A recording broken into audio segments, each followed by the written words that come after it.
Buenos días, Lina, Juliana.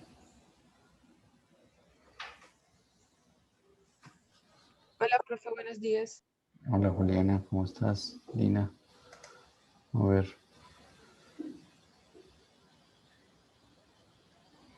Espérame un momento. Yo a ver aquí. Activar.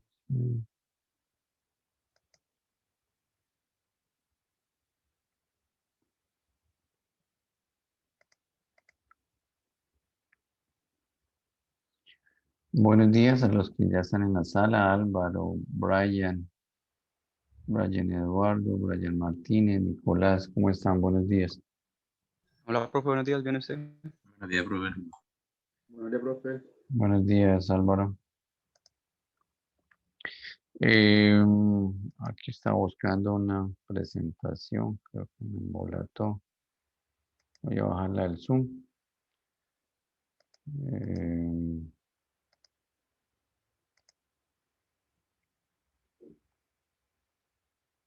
Voy a bajarla al Zoom para proyectarla, hacer una pequeña introducción. Bueno, muchachos, ya les califiqué el segundo taller. En general, pues les fue muy bien. La nota, digamos, no la subí al sistema. Está en Moodle, en una parte, en la sección de introducción. Ahí pueden encontrar, digamos, el Excel y pueden mirar su nota. Como yo les escribí ayer, entonces ahí, digamos, pueden mirar la nota. No sé si tengan alguna pregunta, algún reclamo, si quieren ver el taller. Dado el caso de que quieran ver el taller, pues me escriben y programamos como una hora para revisarlo. ¿Listo? Entonces, bueno, entonces quedan 3 clases, digamos que quedan la de hoy, la del viernes, y la de hoy en 8 días. Digamos que ya pues terminar de cerrar digamos, el curso. Casi que pues hemos visto poquito tema, solo hemos enfocado todo a lo que es el software. Entonces vamos a tratar de empatarlo con... vamos a tratar de unirlo con lo que hemos visto. Espérenme, aquí yo estoy bajando la presentación que me embolató en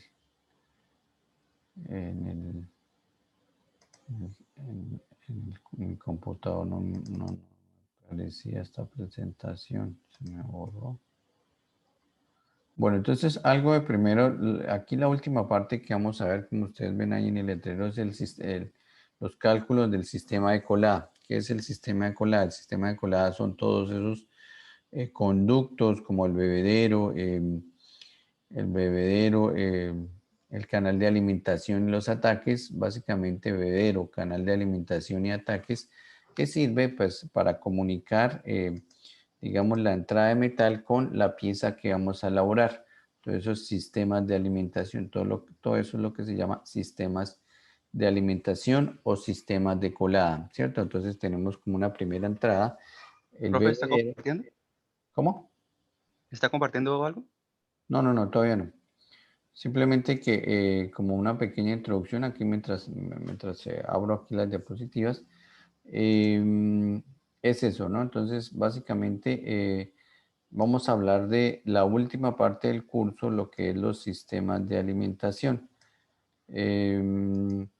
Y les estaba contando eso, que pues los sistemas de alimentación son, digamos, son los sistemas como el bebedero, lo que tiene que ver con el bebedero, tiene que ver el canal de alimentación. Digamos, el canal de alimentación es ese canal principal y tenemos los ataques. Entonces, los ataques, digamos, esas son esas pequeñas entradas a la pieza o a la cavidad del molde. Entonces, si ustedes ya, si han podido ir digamos, al laboratorio, ¿cierto? Entonces vamos a ver, digamos, esa parte de los sistemas. Entonces nos hacemos un poquito una mayor idea. Pero ya les coloco la presentación. Bueno, un momento. Entonces, algo como introductorio, algo que vamos a ver un poco rápido es, digamos, un pequeño repaso de solidificación, cómo se solidifican las aleaciones. Digamos que esto ustedes ya lo vieron en solidificación, entonces por eso lo vamos a pasar un poco rápido, ¿cierto? Digamos que es el empalme de lo que es solidificación con lo que es procesos de moldeo, ¿no? Entonces aquí les voy a colocar la presentación. Entonces vamos a hablar algo de solidificación de los metales y aleaciones. Entonces aquí tenemos pues la mayoría de los, digamos, metales y muchos sólidos no metálicos están constituidos por pequeños cristales o granos. Entonces siempre pues vamos a tener, digamos, esa estructura granular que se obtiene de un estado líquido y se produce gracias a mecanismos de nucleación, ¿cierto? Crecimiento, y eso es lo que se conoce como solidificación, ¿cierto? Esa transformación del estado líquido al estado sólido y que forma una gran cantidad de pequeños granos, ¿cierto? Entonces, todos estos procesos de solidificación, como ustedes vieron, están basados en los diagramas de fase, ¿cierto? Los diagramas de fase especialmente para las aleaciones, ¿cierto? Debemos de tener en cuenta que las aleaciones no poseen una temperatura única de solidificación. Entonces, básicamente, la temperatura de solidificación de las aleaciones depende de su composición química, ¿cierto? Entonces, si varía la composición química, varía esas temperaturas de solidificación y no tiene una temperatura única. Aquí hay algo muy importante. Las aleaciones no tienen una temperatura única de solidificación, sino tienen un rango de solidificación. Ustedes vieron allá en solidificación que hay una transición, digamos, entre ese sólido y ese líquido, ¿cierto? Se van formando pequeños cristales de cada material, ¿sí? ¿Hasta ahí alguna pregunta? Pues ahí es un pequeño repaso de lo que es solidificación. ¿Alguna pregunta hasta ahí? Entonces, algo muy importante que hemos de tener en cuenta aquí, o una diferencia importante que hemos de tener es que los metales puros tienen un punto de solidificación definido, mientras las aleaciones tienen un rango de solidificación o un rango de temperaturas como vemos ahí. Esto no lo puedo rayar, ¿no? Bueno, entonces aquí como modo de repaso, tenemos que, pues, la solidificación de los metales consta de 3 etapas: una nucleación, un crecimiento del núcleo y ya, digamos, como una tercera parte, una formación de esa estructura granular o de ese grano que estábamos hablando, ¿cierto? Y digamos, de todos esos aspectos o de la forma del grano, dependen muchos factores como los gradientes térmicos, esos cambios de temperatura que se puedan presentar dentro del material y que en este caso del proceso de moldeo pues está influenciado de ese material del molde, ¿cierto? Entonces tenemos que es diferente cuando enfriamos el material en el molde en un molde cerámico o de arena, cuando es diferente cuando enfriamos el material en un molde metálico, ¿cierto? Entonces digamos que tenemos esa diferencia. Entonces aquí vemos los pasos, digamos, de esa formación, nucleación, crecimiento y solidificación. Entonces digamos que tenemos esos pasos que hay que tener en cuenta, ¿no? Entonces aquí estamos haciendo como un empate entre lo que es la solidificación y lo que es procesos de moldeo. Entonces los mecanismos de nucleación, yo creo que ustedes ya los conocen, ¿cierto? Muchachos, ¿se acuerdan algo de los mecanismos de nucleación? Para, digamos, no entrar a profundizar, están ahí, ya. A ver, miramos. Uy, solo ustedes están 9. Bueno. Lina, Francisco, ¿se acuerdan? Laura Caterín. Ah, estamos grabando así.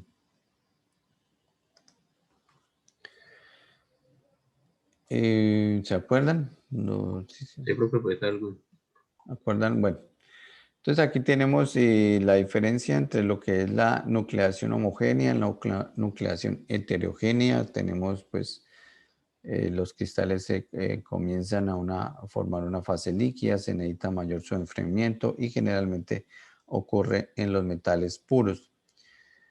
Que poquito dice Lina. Bueno, y la nucleación heterogénea, cuando se forman los cristales sobre las partículas de impurezas, pues hay un subenfriamiento, se reduce. Aquí pues vemos como la diferencia del enfriamiento. Esto está en francés. Ah, bueno. Sí. La diferencia entre la nucleación heterogénea y la nucleación homogénea. Entonces aquí vemos que el mayor subenfriamiento en la nucleación heterogénea se reduce y generalmente ese nucleación lo tenemos en las aleaciones comerciales. Bueno, entonces aquí profundizando un poquito sobre esas tres etapas del crecimiento, nucleación y solidificación, pues vemos algunos aspectos importantes, ¿cierto? Entonces, una vez formados los núcleos, se forman esos núcleos en estas aleaciones. El crecimiento ocurre conforme los átomos integran la superficie del sólido, básicamente esos gradientes de solidificación, ¿cierto? La naturaleza del crecimiento del sólido dependerá de la forma en que va extrayendo el calor del sistema. Aquí vemos cómo se extrae ese calor del sistema. Vemos el calor latente y el calor latente de vaporización, por ejemplo. Entonces aquí vemos pues ese calor como se extrae, digamos, del material, pues vemos que es el calor específico, la cantidad de calor. Entonces aquí vemos la definición, digamos, esa es la cantidad de calor que hay que suministrar a la unidad de masa de una sustancia o sistema termodinámico para elevar su temperatura en una unidad. Y el calor latente, pues vemos que es la energía requerida por una sustancia para cambiar de fase. Ese calor latente que vemos. Entonces aquí vemos algunos, digamos, crecimientos. No vamos a profundizar, digamos que esto ustedes lo conocen inclusive más que yo, digamos, de solidificación, ¿cierto? Entonces aquí vemos pues el crecimiento de grano, la temperatura pues de cambio, el calor latente de fusión que se mueve de líquido a sólido, ¿cierto? La interfase de sólido-líquido que llamamos el frente de solidificación, ¿cierto? Y el crecimiento se detiene cuando las interfaces se alcanzan entre sí. Digamos, las diferentes, digamos, interfaces, digamos, de ese crecimiento de grano se encuentran, entonces ahí se detiene, digamos, ese crecimiento. Aquí vemos algo muy característico de las aleaciones y de los elementos o materiales producidos por fundición, que llamamos que es el crecimiento dendrítico. Esto por allá les pregunto yo en el taller qué es una dendrita. Entonces aquí vemos la dendrita, que básicamente la dendrita tiene una forma de como de una espina de pescado o de unas ramificaciones, una serie de ramificaciones. Y básicamente, pues esa dendrita, vemos aquí la parte del sólido, la parte del líquido. Vemos pues el líquido subenfriado y el sólido está a mayor temperatura que la temperatura de fusión, ¿cierto? El calor latente de fusión se mueve el líquido a sólido, que vemos como las flechitas que va, digamos, ese calor latente de fusión se va expulsando. Y pues la interfaz sólido-líquido del grano avanza en el mismo sentido. Entonces, digamos, aquí vemos el sólido, aquí vemos cómo avanza ese crecimiento, ¿cierto? Entonces, aquí tomado, digamos, aquí vemos una dendrita, aquí vemos las ramificaciones y vemos, si están viendo el cursor, sí. Sí, profe. Sí, profe, sí, señor. Entonces, vemos como aquí los bracitos de esos, los brazos que tienen esos brazos interdendríticos que vemos en una microscopía electrónica o de barrido. Bueno, aquí no precisa. Me imagino que es de barrido, que es un poco con mayores aumentos. Y del libro de Donald Askeland. Entonces aquí vemos otros como ejemplos de unas aleaciones. Mira, aquí vemos una aleación aluminio-silicio con 10% de magnesio, ¿cierto? Y se alcanza a ver en un microscopio óptico a 80 aumentos y aquí tenemos 20 aumentos. Entonces el efecto, digamos, de esas estructuras y en las propiedades, ¿cierto? Siempre el tiempo de solidificación afecta, digamos, el tamaño de esas dendritas. La dendrita se representa midiendo la distancia entre los brazos dendríticos secundarios, ¿cierto? Entonces vamos a tener en cuenta, digamos, esos brazos son importantes porque ahí pueden haber microsegregaciones como veíamos al principio del curso.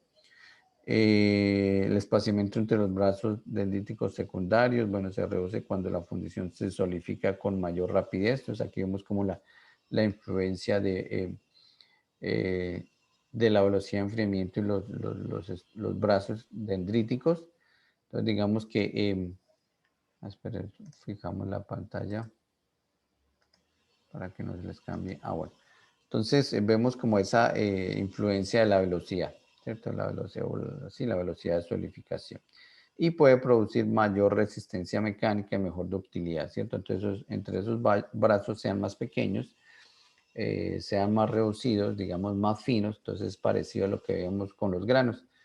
Entre más pequeño el grano, digamos, tiene mejores propiedades mecánicas. Aquí, pues, entre más pequeño se hace espacio entre los brazos dendríticos secundarios, pues vamos a tener mejores propiedades. Redes dendríticas más finas, pues sirven de conductor más eficiente del calor. Y la composición de las dendritas del metal líquido está por los diagramas de fase, ¿cierto? Entonces, básicamente, esa composición química de las dendritas va a ser igual a la que nos va a determinar los diagramas de fase. Entonces, aquí vemos una estructura típica de la fundición, ¿cierto? Bueno, está en blanco y negro. Vemos acá los granos, ¿cierto? Los granos, acá vemos aquí los granos que son equiaxiales, entre comillas, y vemos que son, toda esta estructura dendrítica es afectada por mecanismos de microsegregación, ¿cierto? Es muy difícil tener, digamos, una composición química homogénea digamos, en todo el material, pero aquí hay una microsegregación, una pequeña, digamos, segregación o ese cambio de composición química dentro, digamos, de esos materiales. Y también debido a esos brazos de las dendritas pueden existir microporosidades. Entonces aquí vemos microporosidades. Y que todo esto incide, digamos, fuertemente digamos, en las características mecánicas de las aleaciones. Estos factores, digamos, esto es lo que diferencia un poquito con las aleaciones que son forjadas o son, digamos, laminadas, ¿cierto? Aquí por eso tienen estas aleaciones ligeramente propiedades un poquito inferiores a ese tipo de materiales, ¿cierto? Porque pues cuando hay laminación, hay forja, hay deformación, hay esfuerzos, quizás se endurecen por deformación y entonces pues vamos a tener como esa diferencia. En cambio, estas aleaciones que son enfriadas lentamente en un molde metálico, molde, digamos, de arena, entonces van a tener ligeramente propiedades más bajas que, digamos, que las de forja, ¿no? Aún así, pues, digamos, ese es como lo que hay que tener en cuenta. Por eso hay una nomenclatura, por ejemplo, en las aleaciones de aluminio, unas son para fundición, otras para forja, porque digamos que hay el cambio, digamos, de esas propiedades mecánicas, ¿no? Aquí profundizamos un poco más de lo que es las microsegregaciones, ¿cierto? Microsegregaciones, pues esa variación y falta de homogeneidad en la estructura dentro del grano, ¿cierto? Dentro de ese grano. Depende, pues, de la aleación, depende mucho de la aleación, de la composición química y su modo de cómo solidifica, ¿cierto? Rápido de solidificación, como vemos ahí, dendritas pequeñas, entonces vamos a tener propiedades un poco mayores, un poco mejores. Y ya, ¿cierto? Microporosidades, pues lo que estamos hablando, se producen, digamos, entre los brazos de esas ramas de las dendritas, ¿cierto? Sus efectos o o estos defectos son producidos por la contracción, ¿cierto? Se va contrayendo, digamos, el metal, esas dendritas se van, digamos, solidificando, se van contrayendo y pues no hay, digamos, líquido que alimente esa zona, entonces se forma, digamos, se forma el poro o el microporo, o también puede ser por presencia de gas. Entonces, dentro de esas ramas se aloja una pequeña cantidad de gas y el metal pues no logra entrar, ¿cierto? Entonces pueden ser reducidas, pero no eliminadas al controlar el módulo de solidificación. Entonces aquí pues se pueden reducir, pero no son ¿qué? Espérame un momento. No son eliminadas del todo. ¿Mm?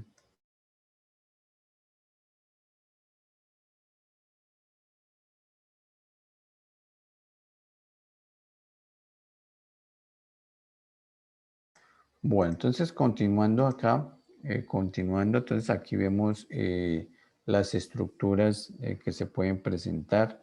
Una estructura completa. A la izquierda encontramos una estructura completamente columnar. Vemos un corte transversal de una micrografía, de una barra, perdón, ¿cierto? De una barra y a la derecha vemos una estructura granular de, digamos, otro tipo de barra, ¿cierto? Una pieza con estructura completamente columnar, como vemos acá a la izquierda, puede ser producida por una solidificación unidireccional. Se está solidificando, digamos, radialmente, ¿cierto? Y se están formando esas columnas con una menor microporosidad con la que tiene una estructura equiaxial. Entonces vemos como esa diferencia porque dentro, digamos, de los granos pueden existir microporosidades, ¿no? ¿Hasta ahí alguna pregunta, muchachos? Entonces hablamos un poquito de microporosidades, de dendrita, de microporosidades. ¿Cómo se generan microporosidades? Se generan por la contracción y por la presencia de gas. La microsegregación es ese cambio digamos, de composición química dentro del grano, ¿cierto? Y que generalmente pues se presentan las dendritas. Y vemos, pues veíamos como aquí en esta gráfica, pues veíamos que pues hay ese cambio de composición química porque el líquido, digamos esta metalografía, nosotros lo revelamos con un químico, ¿cierto? Entonces un químico ataca más una zona que otra. Por eso cuando vemos en el microscopio óptico una zona va a estar más alta y otra zona está más baja, la más baja pues es más oscura. Entonces vemos que el líquido ataca más a una zona que a otra, significa que hay un cambio de composición química. ¿Mm? Entonces quería como mostrarles eso. Bueno, entonces defectos de la solidificación. ¿Hasta ahí alguna pregunta, Álvaro, Brian, Lina, Laura, Nicolás? No, profe, por ahora no. Un recorderis. Sí, entonces digamos que es un recorderis. Acá pues los defectos relacionados con la solidificación encontramos pues la contracción y la porosidad que estamos mirando, esos defectos que se pueden generar. Entonces la contracción pues generalmente un material se contrae hasta un 7%, quizás un poco más. Digamos que esos son valores aquí digamos aproximados, ¿cierto? Entonces aquí pues hay que tener en cuenta esa solidificación cuando estamos haciendo el diseño del molde. Frecuentemente la mayor parte de la contracción se produce cavidades, ¿cierto? Entonces esas cavidades que llamamos o rechupes, básicamente rechupe es lo mismo que cavidad, es como un hundimiento o a veces esos rechupes se producen internamente, pues es un poro bastante grande. Y generalmente esa solidificación o esa contracción se inicia en toda la superficie de la pieza, ¿cierto? Entonces digamos que generalmente se va a presentar en la superficie. Si una superficie se solidifica más lenta que las demás, la contracción aparece en forma de rechupe. Entonces digamos lo que estamos mirando. Y una técnica común para controlar las cavidades y rechupes por contracción volumétrica es colocar una mazarota. Bueno, aquí sí. Colocar un rebosadero, bueno, también lo llaman rebosadero, pero digamos el término más exacto es una mazarota, ¿cierto? Entonces, básicamente esa mazarota va a alimentar, digamos, esa contracción, va a seguir alimentando de material a ese punto que se está contrayendo, ¿cierto? Entonces, evitamos, digamos, esa contracción. Entonces, ahí empezamos a ver como las definiciones de mazarota, que es lo que vamos a calcular. No solo vamos a calcular los sistemas de colada, sino también vamos a calcular las mazarotas, ¿cierto? Entonces, aquí vemos como algo, un dibujito de un esquema de lo que estamos explicando. Un rebosadero, una mazarota, lo vemos en la parte derecha. Aquí digamos que el cubo, digamos que este es un cubo, es nuestra pieza que vamos a elaborar, en este caso lo estamos esquematizando, una pieza que vamos a elaborar y entonces vemos cómo es el efecto, ¿no? Entonces, conforme el metal se solidifica o se contrae y se contrae, fluye el metal líquido del rebosadero hacia la fundición para llenar el hueco dejado por la contracción. Básicamente, hay aquí vemos los dos, digamos, efectos o las dos situaciones que podemos encontrar. Vemos que pues generalmente aquí vemos el rechupe, es esa cavidad que se genera en la superficie de la pieza y generalmente para evitar eso colocamos algo que se llama la mazarota. Entonces en la mazarota se va a generar el rechupe como vemos acá y la mazarota su efecto digamos es alimentar a esa pieza o alimentar esta zona que se contrajo por efectos de solidificación. Entonces lo que hace la mazarota es seguir alimentando líquido para que el rechupe no se genere en esa zona y a su vez el rechupe se va a generar en la mazarota. ¿Cierto? Entonces es necesario asegurarse que la mazarota se solidifique después de la fundición. Siempre, digamos, la mazarota debe solidificar de últimas. Entonces, digamos, aquí estamos hablando de un caso casi aislado, pero esto tiene, digamos, otros elementos que hacen que pueda que se solidifique en otra parte, ¿no? Entonces, el último que debe solidificar es la mazarota. Y que exista un camino directo o canal líquido interno que conecte el líquido al rebosadero, aquí tenemos el líquido del rebosadero mazarota, con el último líquido a solidificar en la pieza. Entonces, digamos que nos está diciendo, tenga cuidado cuando yo coloco la mazarota, yo voy a colocarla en una zona específica, en esa zona última que va a solidificar. ¿Cuáles son las zonas últimas que va a solidificar? Las zonas más delgadas de la pieza. Básicamente las zonas más delgadas o más alejadas de los canales de entrada, digamos que esas zonas son las últimas en solidificar, ¿cierto? Entonces está entrando material por una parte, por esos ataques, y está la pieza y después digamos esa última parte donde llega ese metal, entonces ahí se va a solidificar de último, ¿cierto? Entonces ahí debemos de colocar la mazarota. Preguntas hasta ahí, hasta aquí, muchachos. En cuanto a la mazarota. No, profe. No. Bueno, entonces aquí empezamos como ese término de mazarota que también creo que ustedes lo ven en solidificación. Bueno, aquí vemos un poquito lo de la contracción interdendrítica, hablando de las contracciones. Pues se forman poros acá, ¿cierto? En la contracción vemos cómo esas contracciones se pueden formar poros. Este efecto es difícil de evitar, ¿cierto? Mediante las mazarotas, es muy difícil evitar, digamos, esa porosidad interdendrítica. Las velocidades de enfriamiento pueden reducir estos problemas. Si enfriamos más rápidamente, pues no vamos a tener, digamos, tiempo para esas contracciones volumétricas entre las dendritas y, digamos, las dendritas pueden reducirse en su longitud, permitiendo que el líquido fluya a través de los brazos interdendríticos. Entonces aquí vemos la diferencia. Entre más grande el brazo interdendrítico, pues más complicado que el líquido alimente, digamos, esa zona entre los brazos. Y si las dendritas son más pequeñas, pues el líquido es más fácil que entre, entonces no vamos a tener tanto porosidad interdendrítica. Entonces vemos la diferencia, brazos grandes, más complejo, brazos o dendritas más cortas en longitud, más fácil que entre el líquido y por ende pues vamos a tener menos problemas en esa contracción interdendrítica, ¿cierto?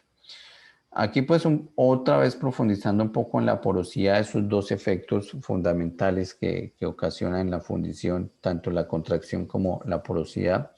La porosidad pues viene de los gases, generalmente los gases que en ese cambio de líquido a sólido o la interacción del líquido con el molde metálico que tiene humedad, tiene este tipo de humedad, pues esa interacción genera muchos gases, ¿no? Entonces, aquí vemos que pues muchos metales en estado líquido disuelven gran cantidad de gas, es decir, pues lo aceptan, lo disuelven, pero pues algunos metales digamos, no son capaces de disolverlos y generan pues como esa saturación y empiezan a formar porosidad. Sin embargo, solo pueden retener en su estructura una pequeña fracción del gas. Lo que estamos hablando, pues una pequeña fracción de ese gas lo retiene, lo disuelve, pero digamos, cuando se excede, digamos, esa cantidad de gas o hay mucha, por ejemplo, la cantidad de oxígeno o nitrógeno, pues eso se va a convertir, no se va a disolver, sino se va a formar, son burbujas o quedan atrapadas, digamos, en esa porosidad y va a generar una porosidad gaseosa dentro de la pieza. Otro factor determinante en la producción de las porosidades es la moldearse, la capilaridad. Más adelante lo vamos a ver, lo que es la capa capilaridad. Bueno, espera que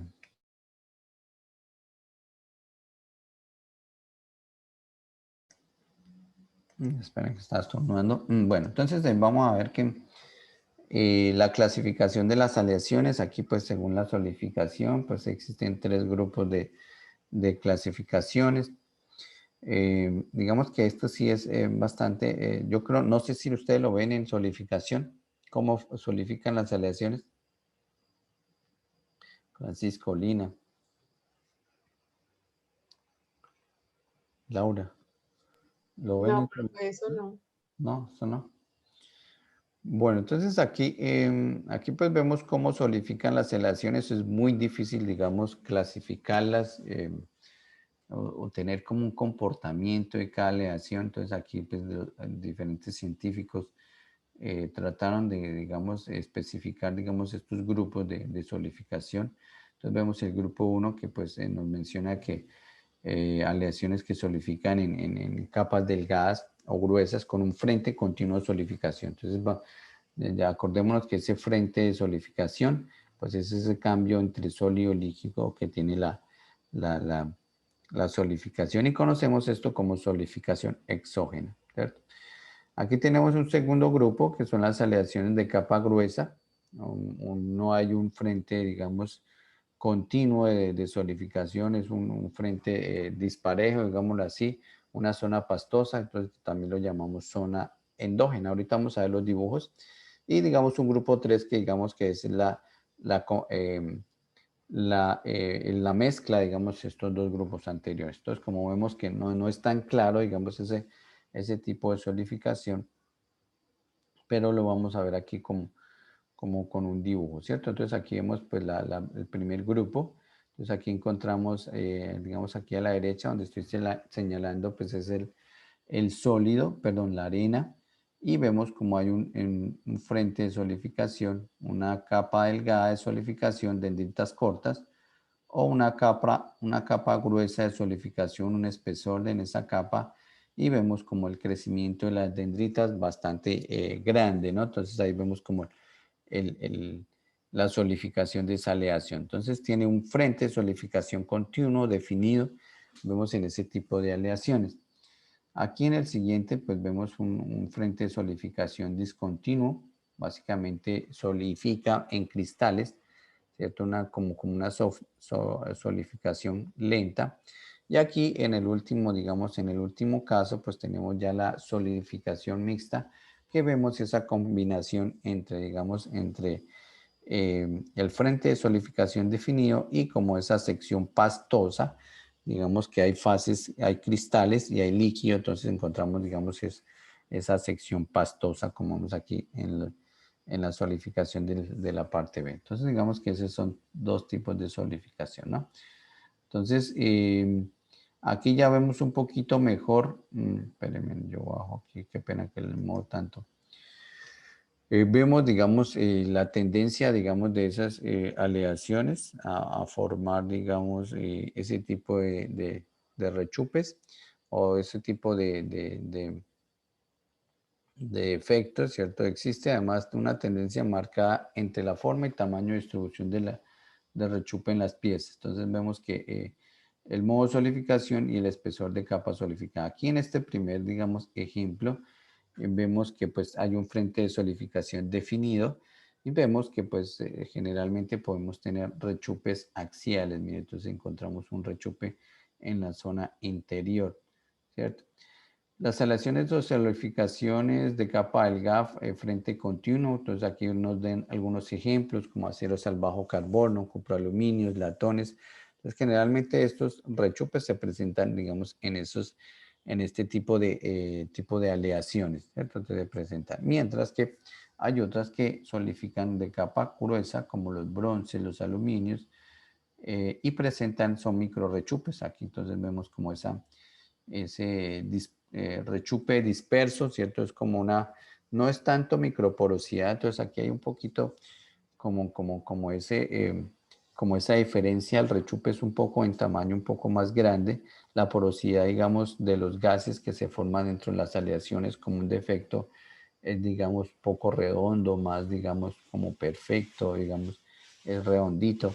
Mientras los rechupes que vemos acá son dispersos, alargados, desordenados, no tienen como una forma definida. Entonces ahí vemos como la principal diferencia entre un rechupe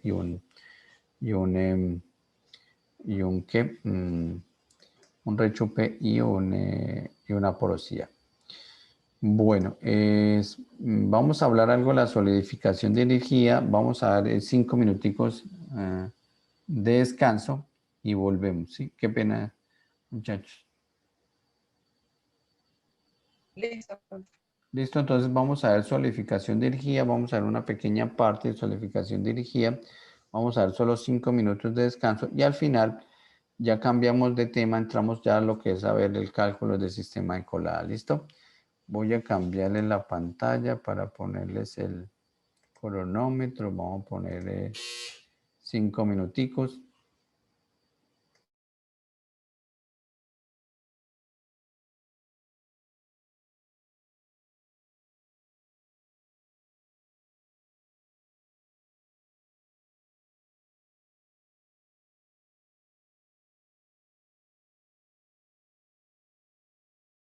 Ok, ya nos vemos.